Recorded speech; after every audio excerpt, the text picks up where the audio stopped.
writings, whose words, and whose thoughts exemplify the intelligent design of a green future, willing to step up and run for any political party. And it's the Green Party. It's a huge honor for us, Chris, that you are willing to enter a political campaign. And I tell you, the Green Party of Canada, the Federal Council, the membership, and the money are all right behind you. We're running a fully funded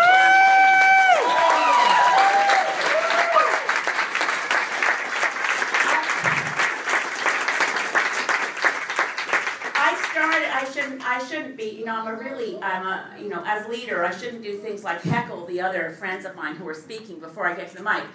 But when Natalie Odd said, we have this great news that Lee Richardson stepped down, I have to say, the day that Lee stood up in the House and announced his retirement, I started to cry. It wasn't, I'm going to just be honest, I teared up. I've known Lee Richardson since when I worked in Tom McMillan's office, the Environment Minister in the Mulroney government. He is an absolutely class act. The guy is committed to this country. He's a decent, wonderful human being. And even though sometimes it was hard for him, such as at Calgary Stampede, making sure as leader of the Green Party, I was invited to the barbecue that only other Conservatives attended. Our friendship stood through all of the different things that happened on a partisan basis. And when I pulled myself together and stopped crying, all of us in the House of Commons and the opposition benches rose to pay tribute to Lee Richardson. Retiring, we were all so surprised, we had no idea this was coming, that he was accepting the position of Principal Secretary with Alison Redford. Lee is still, one of the reasons I was crying is he's one of the last progressive Conservatives. In the federal parliament, Lee was somebody who was, there are quite a few others, but they're more undercover. Lee Richardson is somebody that I knew I was going to miss in the House of Commons, somebody across party lines that I could reach out to. And the NDP rose as official opposition to pay tribute to Lee Richardson. And then it was Nathan Cullen on behalf of the NDP. And then Bob Rae stood and paid tribute to Lee Richardson.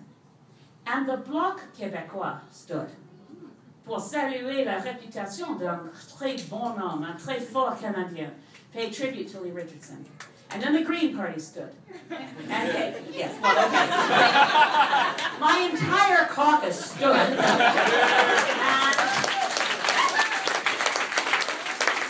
paid tribute to Lee Richardson. It wasn't till later that it dawned on me what party had forgotten to pay tribute to Lee Richardson. I'm not kidding.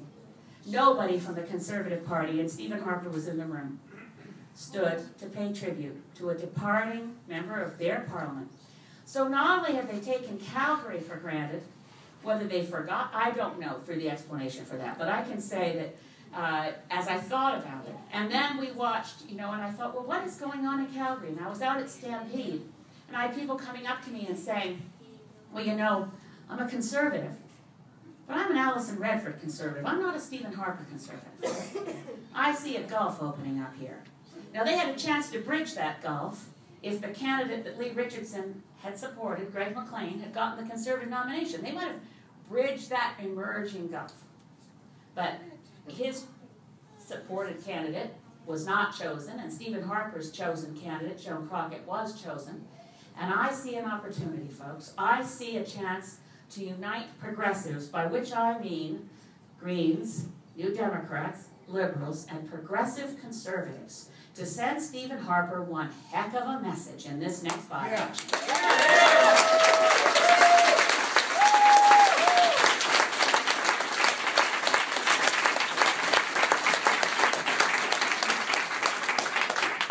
A by-election is an unusual opportunity, as Chris just alluded to.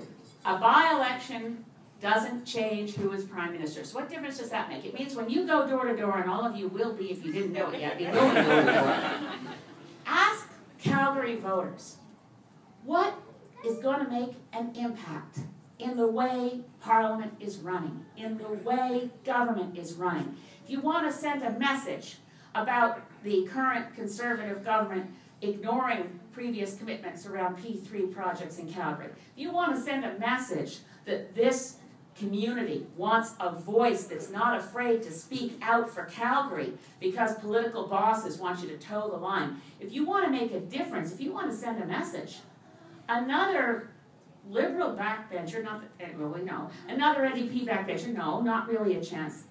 Another Conservative backbencher will make no difference at all. It won't even be as if a by-election happened.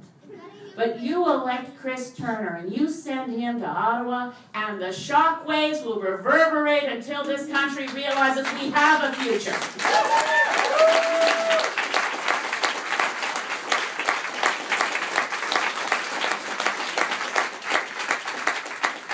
Chris mentioned the fight that we put up on Bill C-38, and I will always work across party lines. I had Conservatives come up to me after the votes, a lot of them, just to say and shake my hand and say, "I want you to know you did a good job. You know, I wish I could have helped you." It's not as though, and I did get a lot of support from the NDP benches and from the Liberal benches and from the Bloc. But I stood there for 23 and a half hours, and one of the reasons, of course, is that as one Green MP, I couldn't leave the room because we always have to have Green votes in the House. And when I'm the only one, well, there's no way to take a break. So, you know, I really, when you think about it, with Chris there, I have somebody working with me. I can second his amendments, he can second my amendments, I can second his private members' bills, he can second my private members' bills.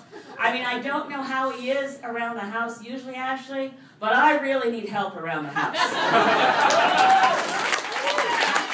I need a lot of help.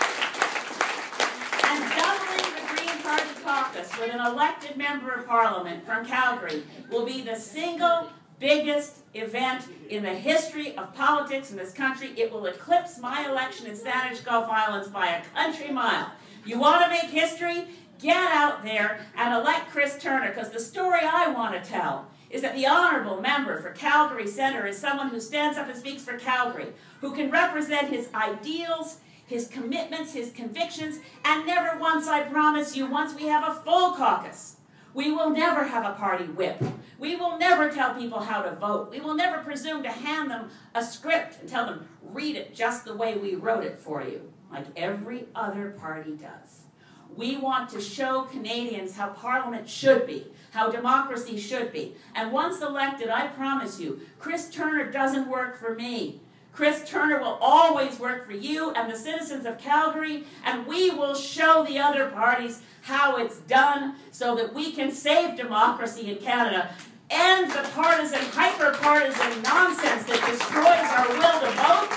Get out there and save our country. It's not just for that. That's what it's about.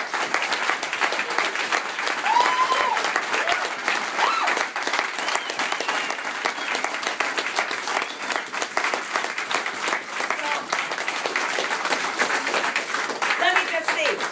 Hands up if you're ready to canvass.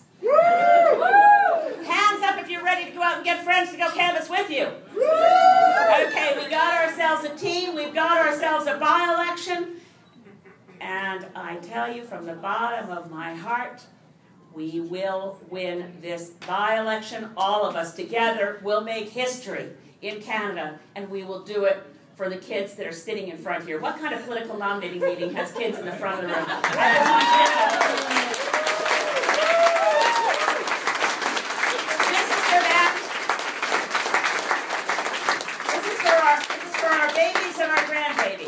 Let Alberta lead the way. You've got it in you. I know you can do it.